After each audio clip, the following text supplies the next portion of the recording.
Good evening, everybody. This is Steve with Real Progressives. I am sorry for the technical glitches, but we're doing the best we can with the tools we have. Anyway, with me tonight, again, as standing on all Sunday nights, is Sunday nights with Ellis Winningham. Ellis Winningham, welcome to the show, sir. Hey, how you doing? All right, so we started to try and talk about this on the last stream. Obviously, it broke for the listeners. My apologies. With that in mind, this is 2017, going into a new year.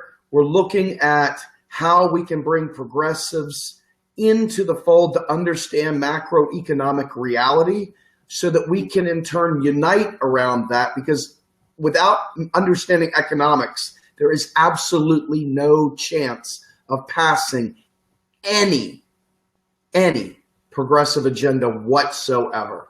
So Ellis, tell me, sir, what is macroeconomic reality? MMT. There you go. It's simple as that. MMT, for people who don't understand what we're talking about here, you'll see a lot of people talking about, well, that's just your opinion, or that's just a clever idea that you have. People need to understand that MMT is what Warren Mosler refers to as currency analysis. That's what it is. It's currency analysis. And currency analysis is not subject to opinion.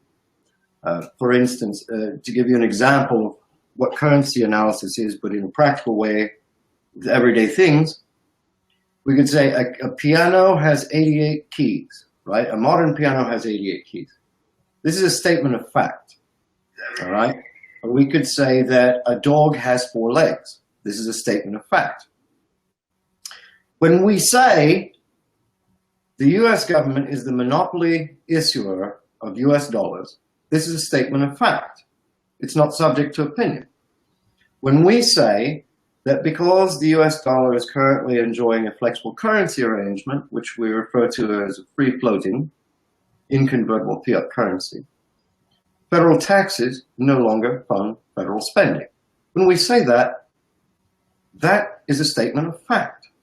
It is not subject to opinion, nor to interpretation in any way. Now, one could say, well, universal health care, how about that, Stephen? I don't agree with it. Okay, well, you're free to disagree with that because that's a political issue, isn't it? That's a policy. That's an economic policy, so naturally, that's subject to your opinion. Okay, but how the dollar works, how the Canadian dollar works, how the pound sterling works, how the Japanese yen works, how the Australian dollar works is not subject to opinion. Okay, so people need to understand that MMT just is. It's not a movement, it's not a political movement, it's not a progressive movement, it's not a right-wing conspiracy. That's freaking hilarious. It's not a right-wing conspiracy. It just is. It's a description of how the monetary system in question works. If it's the US, it's a description of how the dollar works. If it's the European Monetary Union, it's a description of how the euro works. So that's basically it. It's not subject to opinion. It's science, man. Science. So right? How does it work in the United States? Let's start there. How does MMT describe federal financing or any financing in the United States today? Okay. From the federal level, which is where we need to look, we start at the federal level because the US government is the monopoly currency issuer. This means that it alone has the authority to issue US dollars.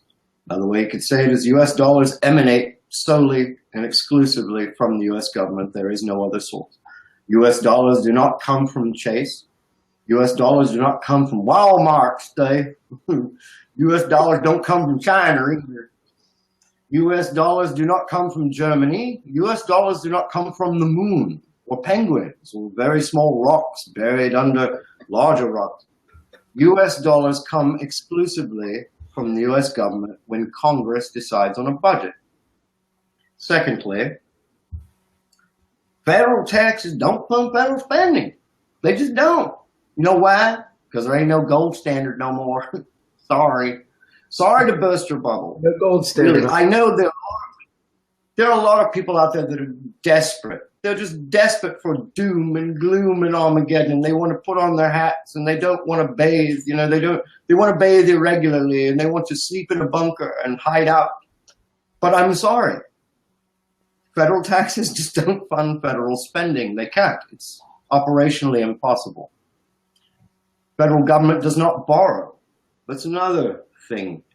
It is an absurd statement. First of all, in a modern fiat system that we have, the purpose of bonds is to operate monetary policy, not fiscal policy. The central bank, called the Federal Reserve, uses them to drain reserves to defend a positive interest rate target. That's it. Bonds were wholly necessary during the gold standard, but they're an archaic device that have no meaning, have no value. They don't serve any financial end whatsoever. So what's this debt we're hearing about then? What is this debt? This horrible debt that we've got to pay back interest. My God, we got to pay interest on this debt, Ellis. What is that all about, man? The national debt? Is that what we're referring to? I guess so. It's the one that says 20 trillion, big numbers, really big numbers, Ellis. Mm-hmm. That's nice. It's a bunch of savings accounts held at the Federal Reserve that pay interest. That's frightening, isn't it, Stephen? Well, it's terrifying. We talked about this last time. You have a savings account, don't you? But you said, but it's not got a lot in it. And I asked you if you were afraid of your savings account. You said, no. Of course you're not. So why are you afraid of a bunch of savings accounts at the Federal Reserve? I just don't understand. But, you know, fear them, okay? I just don't care. It means nothing to me. I mean, if people want to sit around and be afraid of savings accounts, then so be it, I guess. I could be afraid of gray aliens too. Well, why is it that politicians are saying this stuff? Why is it? Well, it's real simple. People believe that politicians lie about everything, do they not? It doesn't matter if it's Democrat or Republican. Everybody says, politicians, damn liar. Damn liar, they lie about everything, right? You hear that all the time. But when it comes to economics, when it comes to how federal spending works, when it comes to deficit spending, when it comes to and these savings accounts at the Federal Reserve, somehow they're telling the truth. You see, they have to be telling the truth. They just lie about everything else. But when it comes to economics, let me tell you something, Steve. I know both Democrats and Republicans lying through their teeth. But when they talk about China holding our debt, they're telling the truth there. Mm-hmm. Yeah, and E.T. runs the Federal Reserve. E.T. won't hold. E.T. You know, I mean, so shut the fuck up, man. You know, shut up. The fact remains is that politicians have an agenda. Why do you want to run for Congress? Why do you want to be a representative? Why do you want to be a senator? Okay, well, there's power and prestige in that. You over here have the Republican Party and over here you have the Democratic Party. Each one of them are funded by corporations. Try and deny it, okay? Check Hillary Clinton's donor list if you don't believe me. There's a lot of rich people on there, a lot of corporations, a lot of bankers. Woohoo! All right, just average people. And when these people get into office, the first thing they hear is, and they open the door and it's a lobbyist. And they've got a check and they hand it over, you know, and lots of money goes around and, you know, campaign contributions and donors. And later on, they'll have a speaking tour after they retire with a pension. Mm-hmm. They get pensions. You get a 401k. So here we have a situation where your servant, you understand, your public servant, someone who's supposed to be serving you, gets a pension after 30 years in Congress while you get a 401k. Ooh, that's special. That's sort of like giving the servant your mansion and you live in the garden shack. Yeah, fuck off with that. All right, but that's how it works. So as soon as these people get into office, they have all sorts of business interests and including environmental groups too. It's on both sides, kicking money at them. Here's some interest, here's some money, and basically they work for these interests. So naturally, if Wall Street, if Goldman Sachs is giving me lots of money and promising me $100,000 each time I speak to them, I mean, why on earth would I not want to expand private debt just a bit to earn a little bit more money on my friends on Wall Street? So that's why they do it. They play a game of charades. In other words, they're lying on purpose. They play political games with racism. They play political games with all sorts of things that you can think of to gain a political advantage over their opponent and to sway the public. What makes you think they don't do this when it comes to how your dollar works? What makes you think they don't do this when they talk about the national debt? What makes you think they're not doing this when they talk about, we got to find cut to pay for, otherwise we got to put it on the national credit card. National credit card. Yeah. Who the fuck thinks of that national credit card? The Bank of Saturn? I mean, what? Work cloud? Fuck off with it. Let's get real, man. So you've told us that taxes don't fund spending. There is no government credit card. That because we're in a modern fiat system, there is no borrowing whatsoever. We're not on a gold standard. What is it that's standing in the way of a progressive agenda? Is it this horrible debt problem, or is it something more nefarious? What is it that is blocking us from this agenda? What is it that progressives are missing to be able to overcome the lies and the propaganda, et cetera, to make these things come to fruition? What is it, Ellis? Help me out here.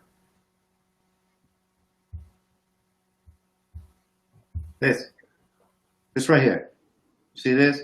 The head. Inside that brain, it has a dependency issue. It needs a leader. It needs a focal point. It needs someone to tell it something.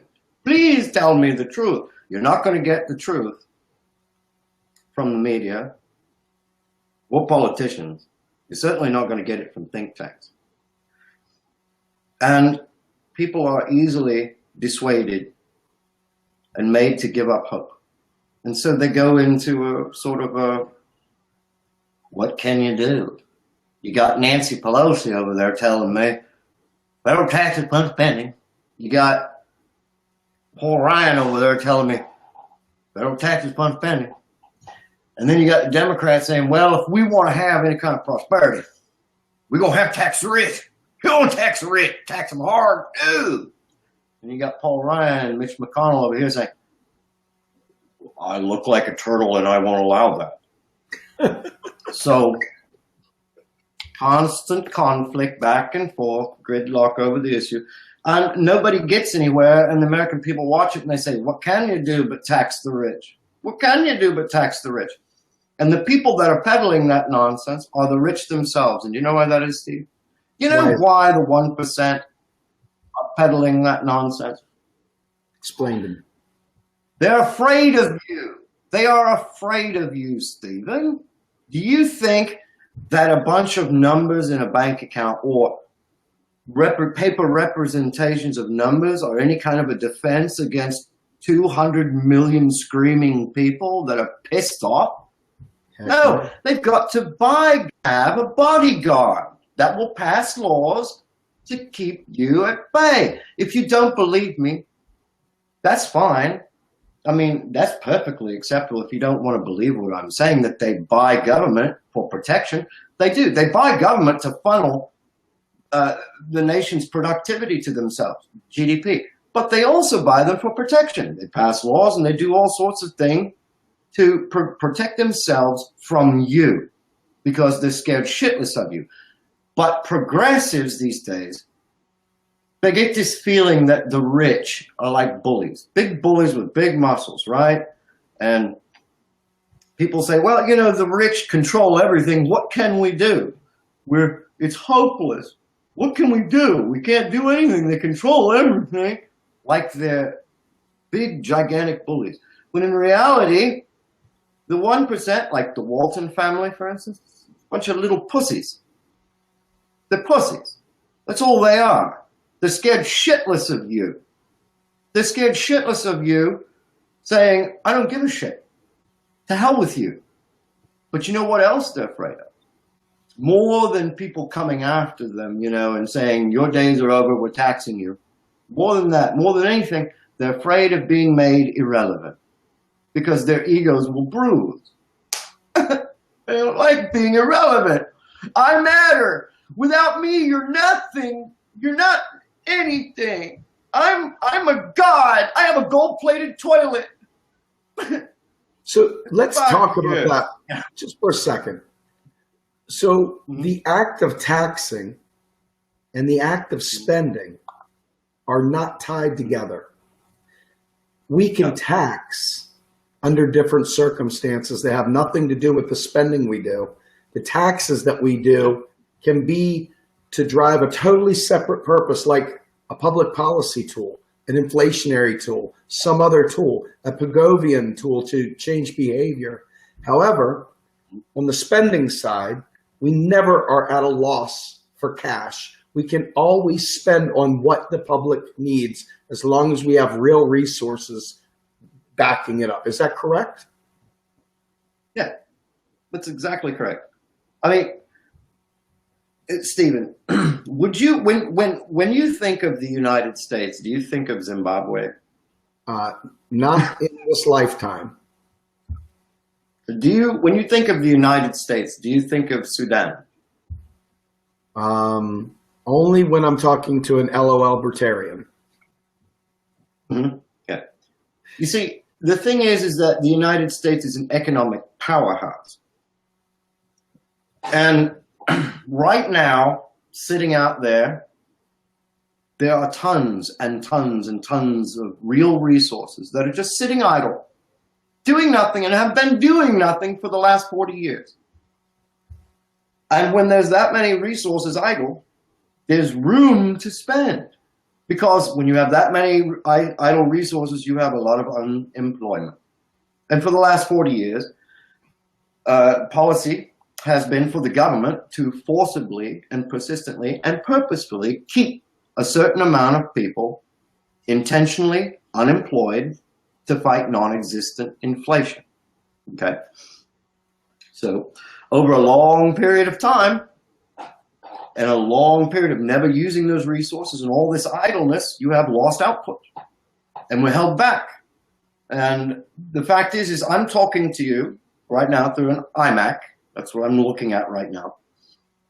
And it's a flat, it's one of those thin ones, with it's only 2 millimeters thick, But how do you know that if we had not maintained full employment all through the 70s, all through the 80s, straight from World War II all the way up to this point, how do you know whether or not the iMac that I'm using today would have actually been old tech from the 80s?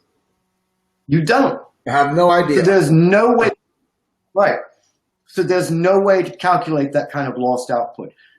The longer we maintain a state of involuntary unemployment, forcibly, and we keep our resources idle, under the belief that government spending gonna cause us to become Zimbabwe. The more we think that way, the more output is lost, and the further and further and further progress is left behind. The rich don't give a shit because they have enough money to vacate deficit spending altogether. They don't really have to depend on it. If the economy came crashing down tomorrow, there would still be people supplying food and whatnot. But millions of people would be out of work and starving. They aren't going to be. They don't give a shit what happens to you. And they don't really give a shit what kind of a Mac they're using either. They don't give a damn about lost output. They only give a damn about themselves. But wait a minute, what about scarcity? What about scarcity? It sounds to me like there's a lot of people heavily focused on scarcity when the reality is that we should be focusing instead on efficiency and productivity. Am I wrong in that statement? No. Macroeconomics, the fundamental point of macroeconomics. Its concern is efficiency. You look at a nation like the US. You just look at a nation and you say, let's look at all of its real resources. Let's look at its productive capacity. How much labor does it have? How much labor power does it have? All of these resources. And then you simply say, now we've got to figure out a way for it to do the best with what it has in its nation. Well, for the United States, that's not really hard to figure out. We've got a huge, huge agricultural, food supply, immense. We have a surplus there, We have all of this infrastructure that just needs to be rebuilt and it needs to be modernized. We can have a shift to sustainable output like green energy, like that, We can achieve great things because we have wealth in real resources that we just refuse to use because we want to believe we're going to run out of dollars. Because, China's coming for the rent check, Stephen. And Obama there's having to crank out new dollars is wearing out his arm, pay that rent check to China. It's all bullshit. That's 100% bullshit. None of that crap is happening. So these people that argue scarcity, they want to say, well, dollars are scarce. Real resources, not so much. They're just finite. But kind of infinite. You can never run out of beans, but you can run out of dollars. Yeah, that's right. So keep it down. You got to keep that circulation down there. So there ain't a lot of dollars in the economy. It's all bullshit. The dollar is nothing more than a piece. It's a friggin' voucher. It's a voucher that entitles the bearer to goods and services for sale in US dollars if the seller is willing to sell them to you. It's the real resources that are valuable. It's the goods and services. It's the can of beans or it's the car. That's what's important. The dollars allow people in private sector to access them. I've heard you talk about pegging the dollar, so to speak, to labor, and that would, in fact, provide a buffer shock to the economy. Can you talk to me a little bit about why, in fact, we are not tied, if you will, to the quote-unquote petrodollar? Because this is the favorite son of the LOL libertarians and other people that read bad gold bug blogs late at night and watch The End of the World with Ron Paul at 3 a.m. on Bravo. Can you please break that one down for me? I don't mean to give you...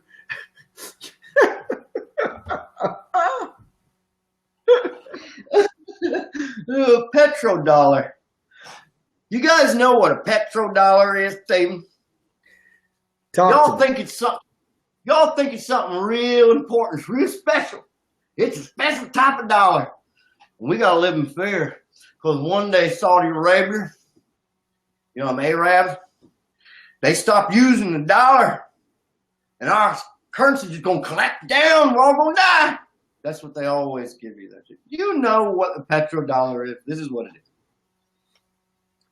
Let me see. I can explain it this way. If you are an oil producer, whether you're a government like Saudi Arabia or whether you're like Texaco, if you produce oil and sell it, you basically are just agreeing to transact business in US dollars. That's it. You're just agreeing, well, we'll just do business in US dollars. So what that means is if you're a government and you produce oil, your account at the Federal Reserve will be credited with dollars. And if you're Texaco and you have a bank account at Bank of America, your bank account will be credited with US dollar. And that's a petrodollar. To give you another example, in case you don't understand me. Libertarian friends, why do our LOL libertarian friends insist on lying to people? Are they lying or are they just ill-informed? Let's start there. Do you think they know better and this is part of a sinister plot to keep screwing us, or do you just think they're flat out ignorant and reading the wrong late at night blogs? What do you think we got there? Look, there are no conspiracies, okay? There are none. There's just no conspiracy. If we're talking about the average libertarian, I'm not big on politics, but if we're talking about the average libertarian, you just have someone who's been wrapped up in all this liberty talk. I'm a fiscal conservative and I'm socially liberal. So give me a gun, I'm going to Walmart. And you know, they get wrapped up in this political bullshit. And like I said, the mantra of federal taxes do fund spending and we're in debt, that's political bullshit. That has nothing to do with science. That's a political opinion, statement of opinion. And it doesn't apply to reality. It's just bullshit. And the majority of people, it's not just them. I mean, the Democratic Socialists of America are literally wound up in a bunch of bullshit that they think is real. It's just the Democratic Socialists. Well, you know what's going to happen when Trump becomes president? He's going to cut taxes on the rich, and this will empty the federal coffers.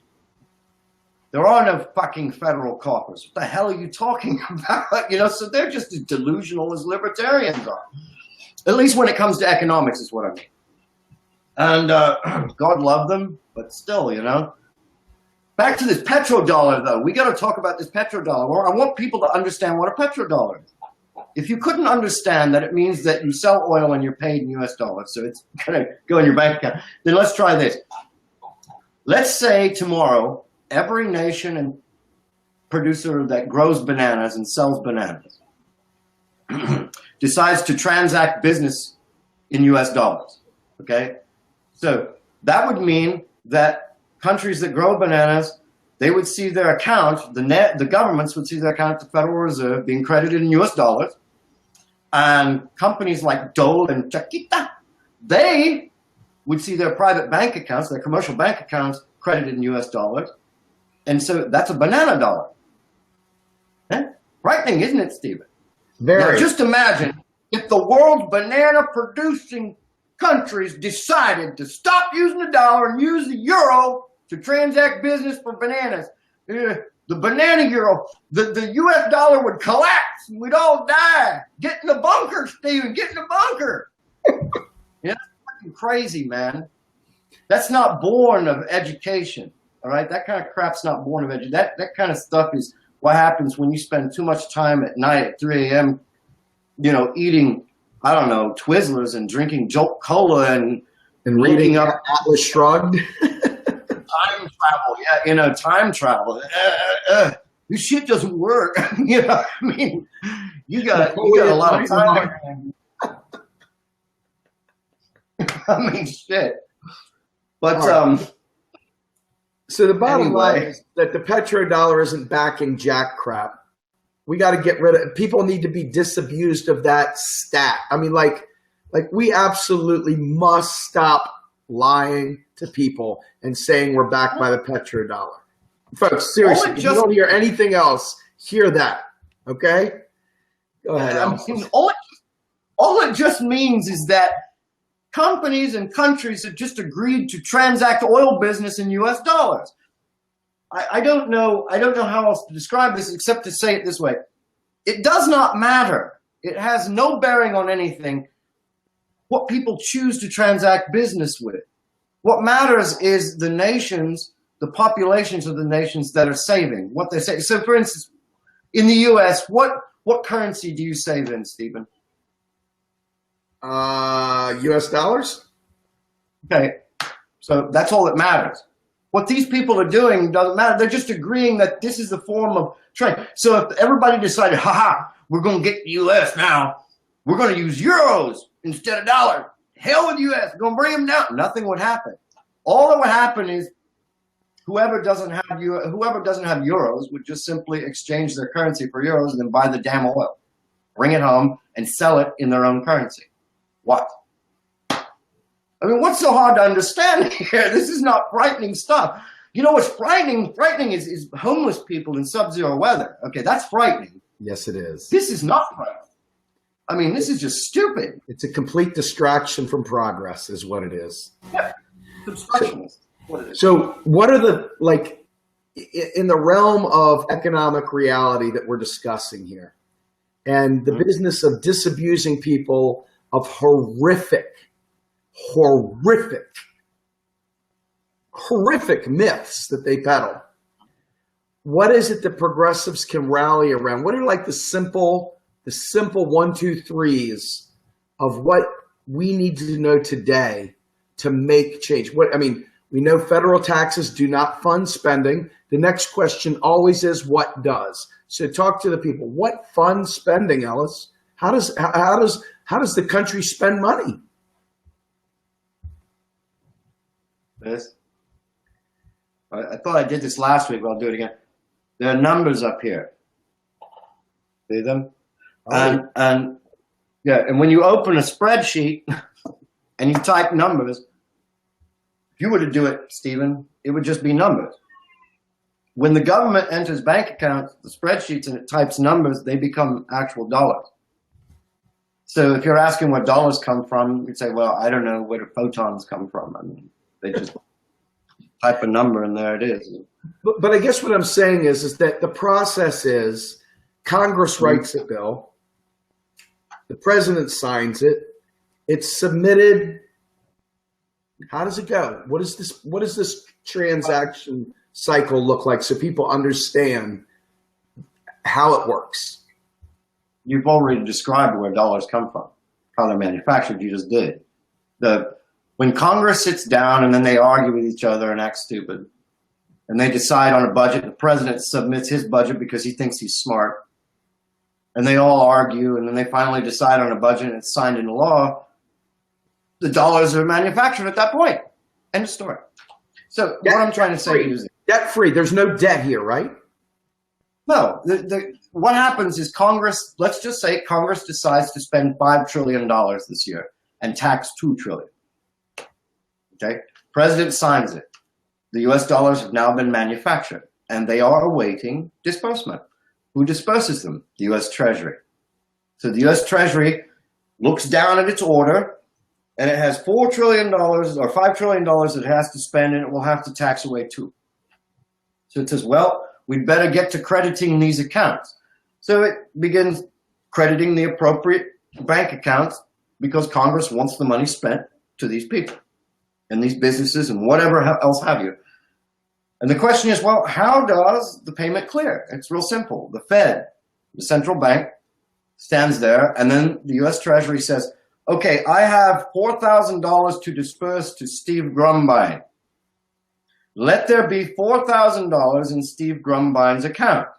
And the Fed says, okay, and the payment clears. What? That's it.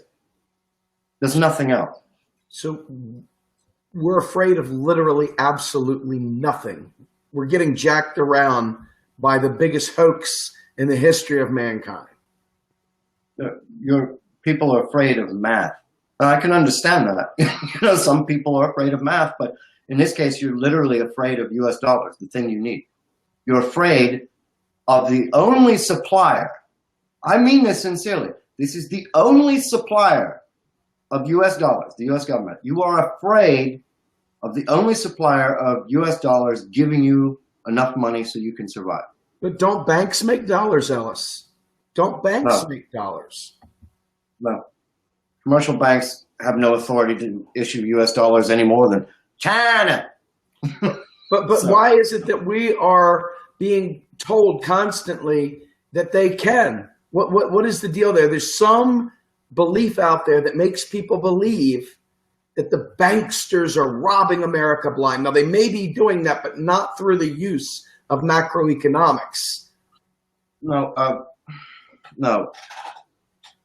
The reason why banks, imagine this, Stephen. Let us say there's a really nasty group of dogs. They're vicious. They always bite. They never fail to bite and maul, all right? And they're on some leashes. And they're in a fenced-in backyard. Now, let's say you take 100 infants and you put them in the backyard, and then the owner turns the dogs loose from their leashes. What do you think is going to happen to the infants? It's probably going to be a fiesta with human babies on the menu.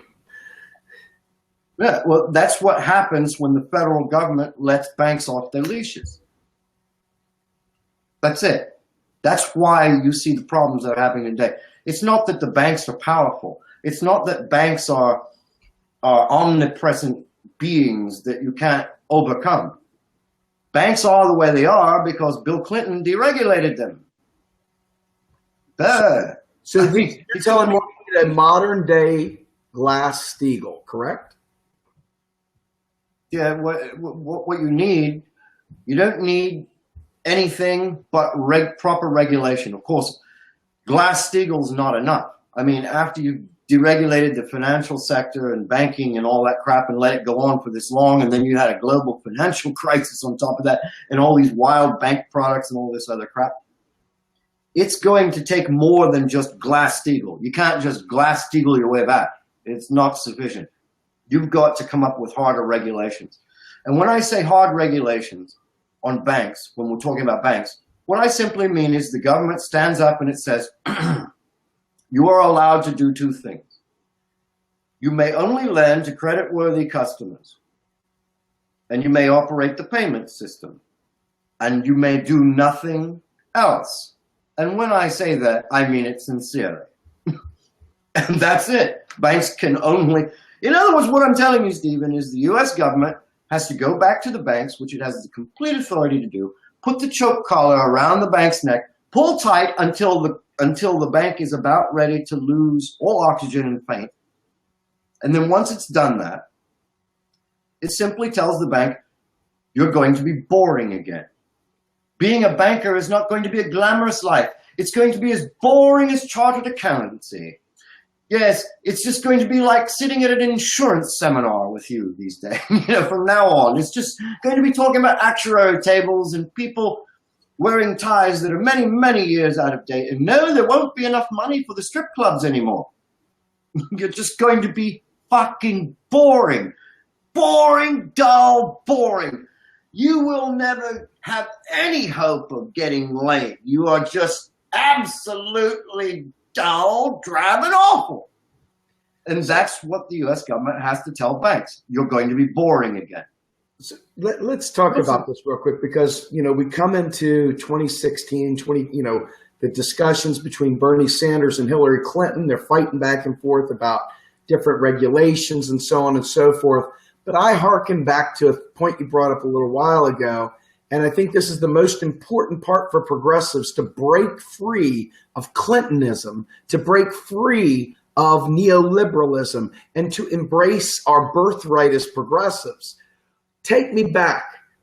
What exactly happened? Why did George W. Bush come in so quickly without having done anything and suddenly have a recession? What caused that recession in 2000? Can you talk to me about that a little bit? Yeah, I can. Bill Clinton did.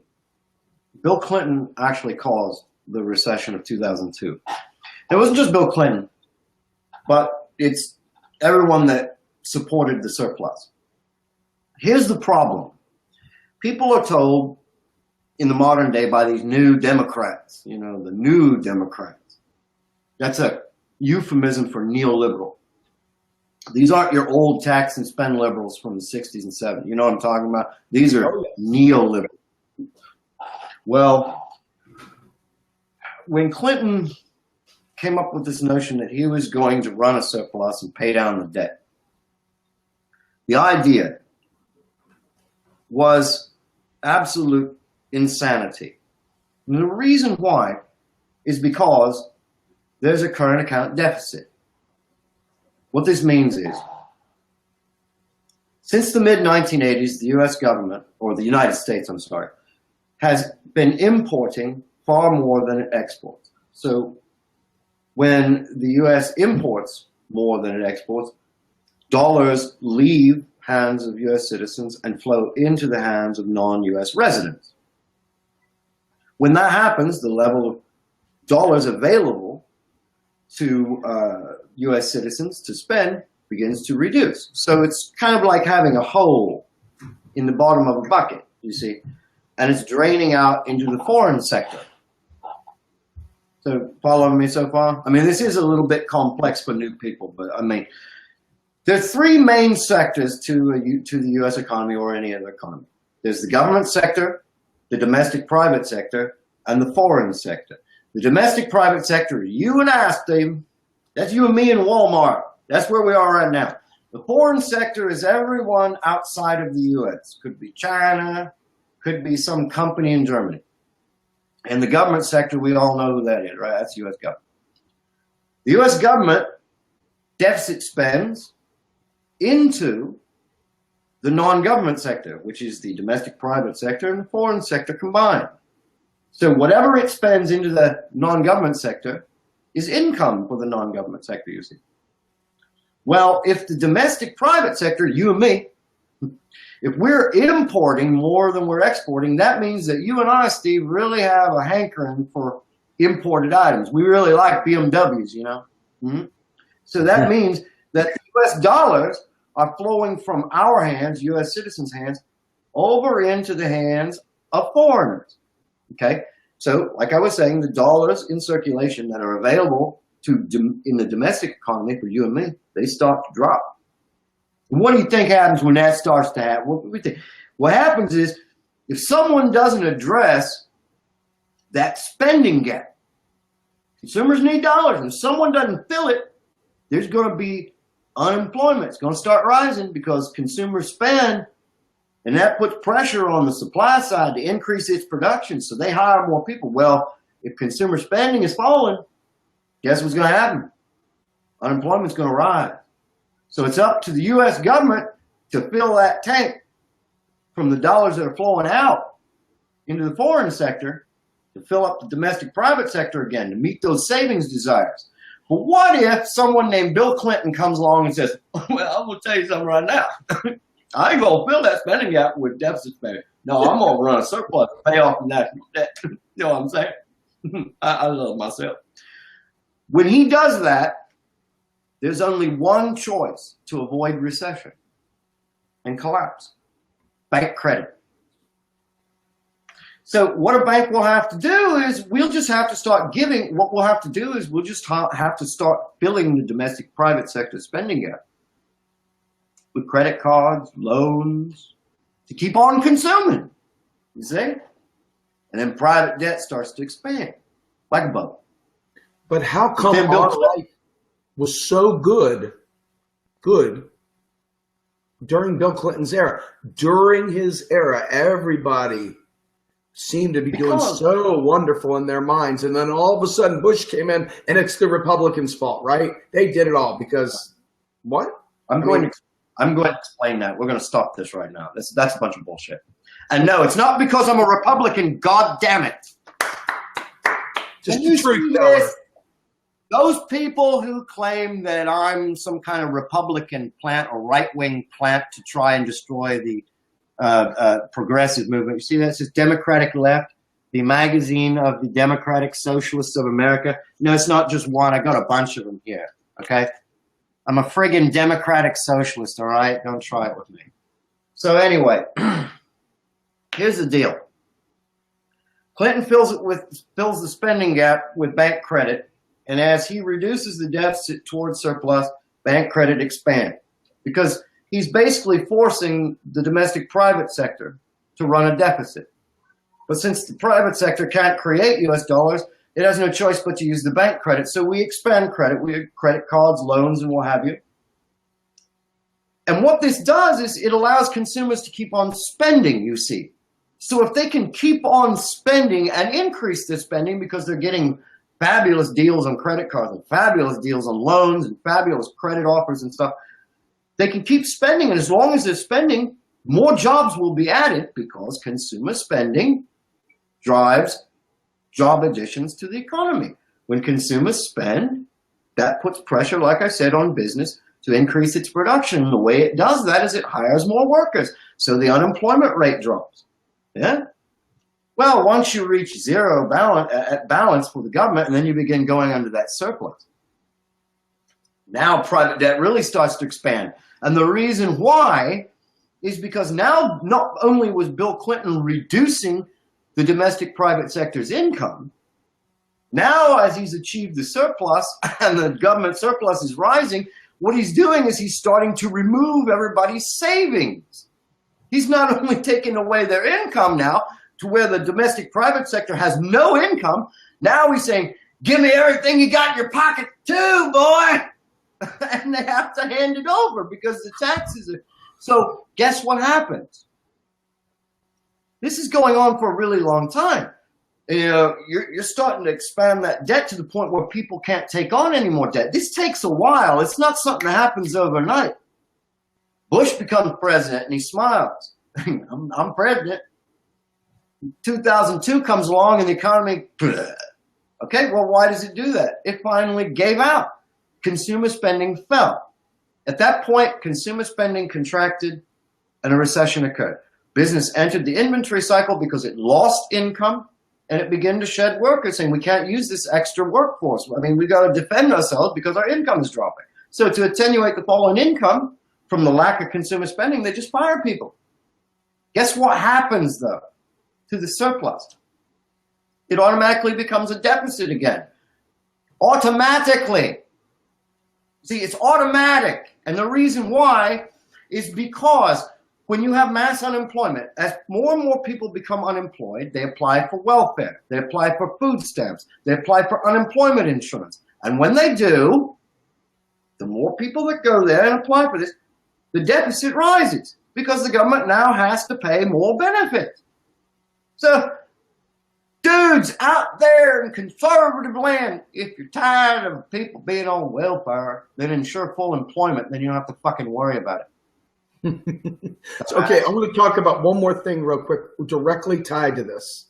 So people said that Bush got us into this deeper recession because he put the wars on the government credit card. That sounds like a whole bunch of bullshit. And you know what? Neither one of us is a Republican. Neither one of us is working for the GOP or for Putin, for that matter. Fools. And I got taken to task. I'm just going to tell, I'm not going to mention names because that would only give them some fanfare. But someone actually said, why don't you criticize the Republican Party more? And the reason is that they are who we thought they were.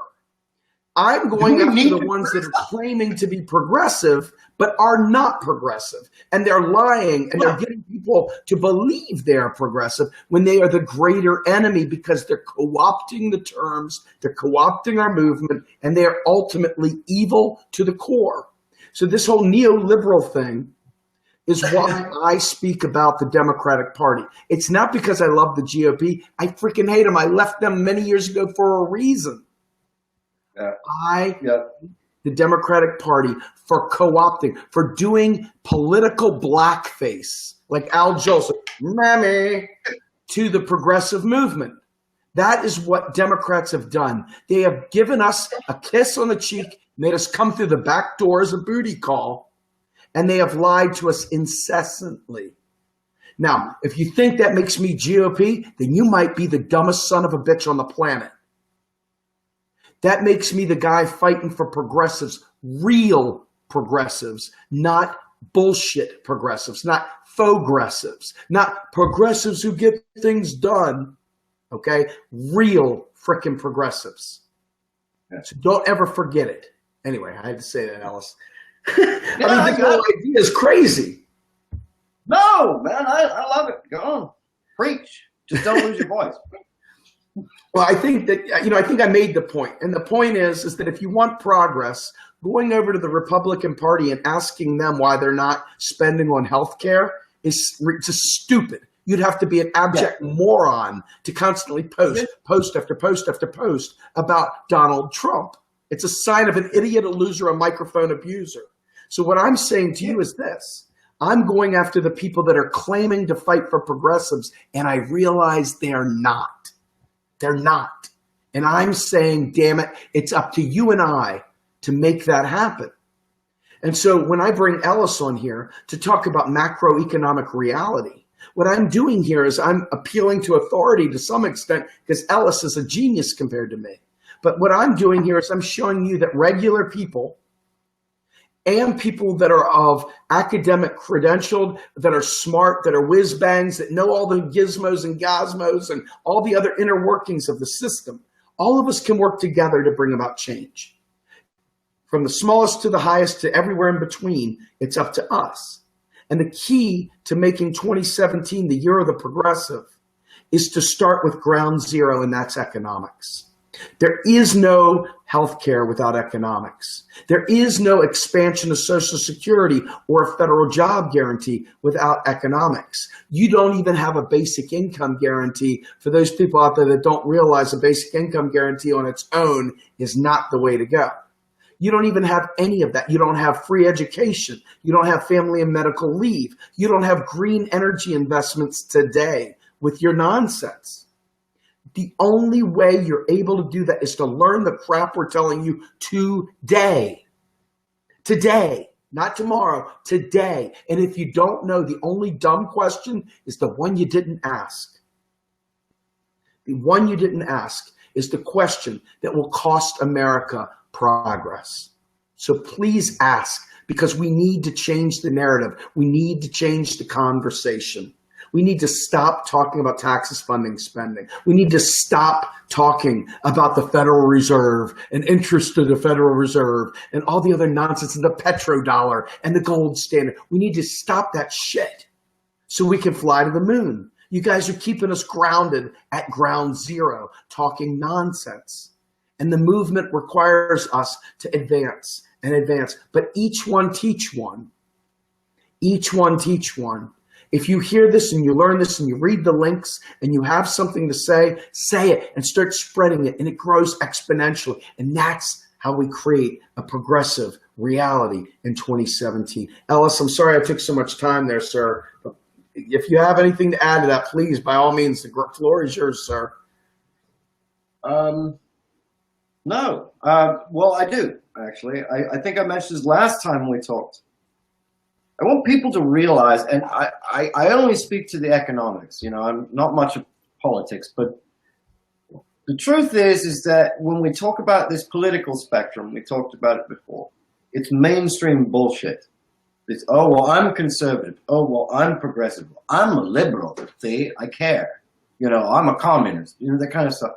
This is all bullshit because it's all based upon economic fantasy. Economics is at the root of every social ill you can think of. So, you know, you got conservatives over here and you got liberals over here. Let's all divide ourselves up. What you find out when you understand MMT, and I'm not saying it as it's some kind of, you know, philosophy. It's just when you understand how your currency works and you finally realize that it's not your money, you know, and you know how things work, you sort of lift out of that political spectrum. You rise above it. And you suddenly realize that being progressive isn't being progressive. It's just being normal. It's just being a normal human being. I've spoken to conservatives, many conservatives over the years. Some of them have finally figured it out. Oh my God, this is so right. And they lift out of the spectrum and suddenly you've got this conservative here saying, well, you know, job guarantee does make sense, doesn't it? I mean, how many people in the Republican Party are going to want someone, yeah, job guarantee, well, that's what we're about here. You know, you're not going to hear that. So, you know, once you understand that it's not your money, it's just not your money that's funding anything, you no longer have an excuse to be selfish. You can't justify your selfishness anymore. You can't justify your rugged individualism if it's not your tax dollars that are funding universal health care, full employment, and job guarantee, and tuition-free education, and infrastructure modernization, and green tech, all right, and green energy. If it's not your money, you can't justify your selfishness. It really bothers people. You know, you can't argue against it. So those Ellis, people that wake up. We got one here. I want to read it straight off here. This is from Paul Walker de Cristoforo. He says, so the debt clock is a lie. That's what you're saying. It's fake. It doesn't exist. We don't owe that money, and our kids won't have to pay a dime. That's what you're saying. So hold on. He goes, so does the Fed make money, and do they charge interest on that money? Is the Fed part of the government, or is it a private institution? Now, I know you addressed this last time, but he's saying it with a lot of power and a lot of force and a lot of conviction. Can you answer that just once and for all so we can get this done and move on? Okay. The Board of Governors in Washington, D.C., the Federal Reserve's Board of Governors in Washington, D.C., is an agency of the U.S. federal government. It's a government agency. The 12 regional banks are commercial banks that have to attach themselves to the central bank so that payments clear and so that the central bank can conduct monetary policy. The Federal Reserve emits US dollars. In other words, it injects US dollars into reserve accounts, but it does not conduct fiscal policy. And when he talks about, oh, well, do they earn interest? What he's talking about are these old stocks that were used to be, important. You had to own stock. Commercial bank had to have stock. People like to believe they're like stocks that you buy on Wall Street. I bought some stock in IBM. And then yesterday I bought some stock in the Federal Reserve because my name is Rothschild. But no, you see, what these frigging stocks are savings accounts. That's it. That's all it is. And it entitles them to membership in the Federal Reserve System, not ownership. Yes, the max they get is 6% interest. But what no one ever tells these people for some reason is that at the end of it, the Federal Reserve returns profits to the U.S. fucking Treasury. What? Next off, and I'm not done yet. I'm tired of this crap. Because this stuff is coming from people, and I'm not saying the person that you quoted means anything bad. He might just be wanting to know. But I'm talking about the people who purposefully perpetrate this private bank nonsense because they enjoy it, all right? They say that the Federal Reserve is private when clearly it's not. But when it comes to cash, can the Federal Reserve create dollars? Yes, it can, because it's a central fucking bank, okay? That's what it does. And so you say, well, then what about them Federal Reserve notes? Those right there. That's it, Stephen. That proof right there, it's conspiracy. It's conspiracy because it said Federal Reserve. Doesn't say Federal Reserve note. Does not say U.S. dollars, Stephen. You are lying. Ellis is lying. Warren Mosler lying. Pavlich, your neighbor, she's lying too. Because that's a private bank. And those are private bank. That's private bank money. That you see, it don't say no U.S. dollar. Well, here's what these idiots don't know. Because they've never worked at the U.S. Treasury. They'll come to you and say, and the Federal Reserve prints these Federal Reserve notes. They just print them out and then charge interest to the government. We're all going broke. No, it doesn't. In fact, the Federal Reserve does not print paper Federal Reserve notes. And people say, well, Federal Reserve has to because there's paper. I have one right here. It's $1. It says Federal Reserve note right here. Well, I'm sorry, but the Federal Reserve does not manufacture those. Guess, Stephen, I'll give you one guess. Who actually prints Federal Reserve notes? You got one chance at this. Come on. The Treasury. No, the Bureau of Engraving. The Bureau of Engraving and Printing, which is an arm of the U.S. fucking Treasury. So when the federal bank that's owned by private banks wants to print off some more $20 bills, which are actually Federal Reserve notes, it has to go to the Treasury and say, excuse me, I'd like to print some more paper currency to meet bank customer demand for cash. And the Bureau says, how much? Oh, $5 billion? Fine. And the U.S. friggin' government prints it for the Federal Reserve. Now, if there was a conspiracy there, look, if the friggin' Rothschilds, or even if J.P. Morgan Chase owned the Federal Reserve and controlled it, why could it not just crank out its own paper dollars? Why does it need the government's help? I tell you, it's a conspiracy, and the moon is made of cheese. Bullshit. And yes, the Federal Reserve returns profits to the U.S. Treasury. So what does it do with those profits? What does the U.S. Treasury? Does the U.S. Treasury keep that money, or do they delete them too? And what do they do with that money, man? There it is, it's not a funding source. It's just here, take this back. Okay, fuck it. Or it might move to the cash operating account, but that's only because the U.S. government first spent them into existence. Now they're returning to their maker. Oh no! Dollars are returning to the maker. My God, how evil! You know, oh, when I die, my soul will return to my maker. Oh God, we don't want that, do we? I'd rather go to Tahiti. Well, I'm sure the dollars would too, but it's time to go home. All right, so fuck it. It's no big Here's deal. my concern. I'm like trying to stay in the smile zone here, but I'm actually not happy. I see people suffering without health care, but I see people running around talking about the Rothschilds. I see the climate shifting in a way that could possibly be fixed in one way or the other, or at least mitigated. And rather than spending on that, I see them talking about the Rothschilds.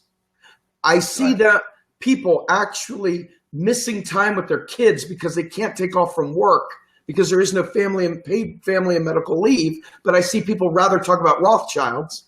I see all this stuff, but they'd rather talk about Rothschilds and interest and stupid shit, worthless shit. Now I'm getting angry and I got to smile so I can bring it back. But I see people suffering, and so-called progressives, and I say so-called because I can't fathom a fiscal conservative progressive being a progressive. It is, in my opinion, impossible to be a progressive and be fiscally conservative, worried about interest, worried about Rothschilds, worried about stupidity. It is impossible to be a real progressive if you are falling for that bullshit. Progressives are intelligent. Progressives fight for the little guy, and the little guy doesn't sit there and sweat. The Rothschilds, the progressives are fighting for single payer. They're fighting for the climate. They're fighting for free college for all. They're fighting for paid family medical leave. They're paying for infrastructure, job guarantee, basic income, expansion of Social Security, not sweating some BS myth that you've now debunked thoroughly about interest payments and all this other nonsense. And that, to me, is why we can't make progress. And that is why, for 2017, Alice, I am making sure that we put the full down bulldozer to create a new orthodoxy, which is our heterodox economics. We are going to make this mainstream, period. We're going to bring people into the knowledge. And that's what you're doing by being with us here on Real Progressives, Ellis. You're helping be a huge part of that. Thank you. Yeah, no problem. My pleasure. So we're a little bit over time, but we started a little late. Do you have any parting wisdom to get us off into the next? Talk about some of the issues that we're going to talk about in future broadcasts, Alice. Some of the things that are of interest to you to let our listeners know what it is that's coming down the pipe. We're going to talk about the federal job guarantee initiative because that's my thing. I've been working for years. You know, that's what I want. Another heavy hitter. I mean to say, Pavlina Cherneva. You should be Pavlina, the goddess of the job guarantee. She's going to be, do that interview. So we're going to be talking about the job guarantee. We're going to talk about that. We're going to talk about income inequality because it's very important for people to understand that it's not just tax cuts for the rich that created the inequality. There's a lot more to it, okay? And there's a lot more to reversing it than just tax the rich, okay? There's a lot more of that. We're going to talk about how banking operations work and why Krugman's an idiot. Yes, we are. We're going to get my blood pressure up. We're going to talk about Paul Krug. We're going to talk about central bank operations, how the Federal Reserve actually functions. We're going to talk about how federal spending works, how dollars are manufactured, where taxes actually go, how bonds work, what the Federal Reserve actually does with Treasury bonds. They don't buy them up to keep the government in debt. They actually use them for something, okay? We're going to talk about the national debt. We're going to talk about the sectoral balances, which means we're going to talk about what a current account deficit is and why what Clinton did screwed the economy, okay? And why it's not Bush's fault. That when you blame Bush for something Clinton did, we have a word for that. It's a logical fallacy. It's called post hoc ergo propter hoc. Learn about it because you're committing it if you think it's cause of recession. And we're going to talk about the fallacy of composition, this stupid belief that the federal government's budget is just like a household. It is not. Nothing to do with that, unless you know households that can crank out their own money. I don't think you do. All right, and we're going to talk about a whole series of shit. By the time that we are done, the goal here is to get people, simply put, to be well-informed, an actual well-informed citizenry. And the fact is if you just had 50 million people in this country that were well-informed and understood how their currency works and understood what MMT implies for their future and what you can have and what we can do with our real resources if we just let the government spend. When you have 50 million people realize that is an unstoppable force. It can't be ignored. And it creates a snowball effect. But you have it's just so important that the public get educated in this regard. It is not important that you understand what stock flow consistent modeling is, you know what I mean, or why DSGE is bunk, or why RBC theory should have been really called real banana cycle theory, I guess, instead of business cycle theory. It's all bunk, but you don't need to know why. You don't need to know these little things. You only need to know the fundamental basics of how your currency works and what makes it different than other currencies long ago. You know, why was the gold standard the way it is?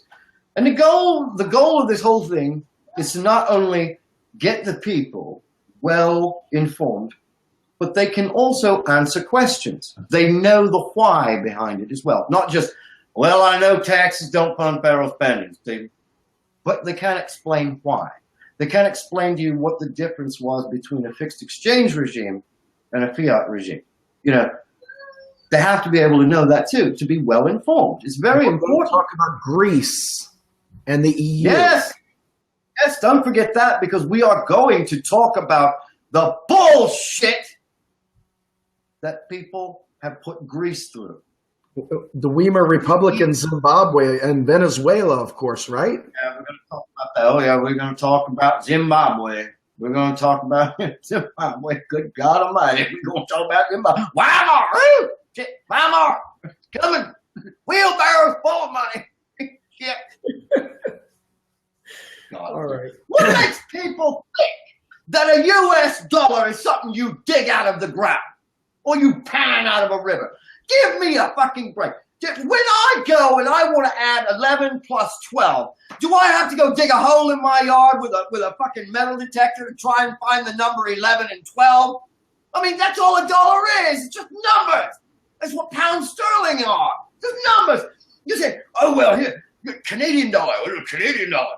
So that basically means that Canadian dollars are commodities and you dig them out of the ground. But this commodity was so smart, Stephen, that it knew to bury itself when the earth formed, only within the future bounds of Canada.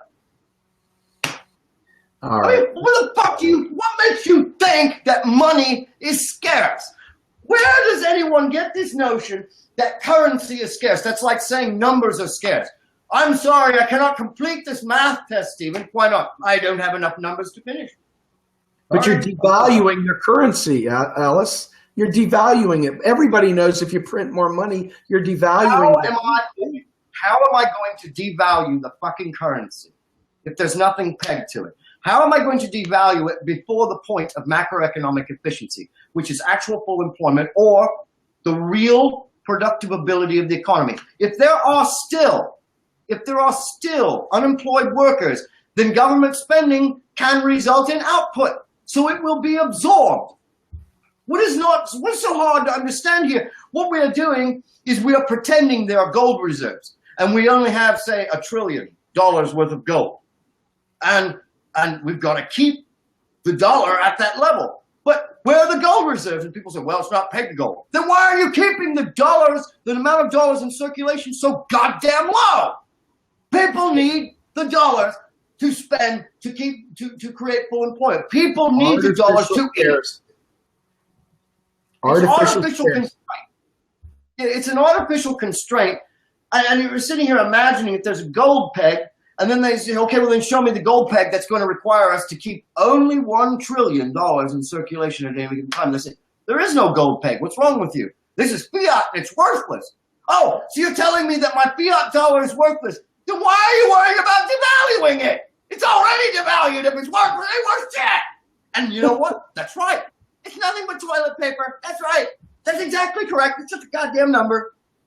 So I'm going to create more numbers until we have a situation of full employment. I'm going to create more numbers until everyone has health care. I'm going to create more numbers till we no longer pay tuition in this country for an education. I'm going to just create more numbers until the infrastructure is modernized and we have solar roads. I'm going to create more numbers, and I'm going to change output to sustainability, and we're going to have green energy. Why? Because storing up oil reserves is inefficient.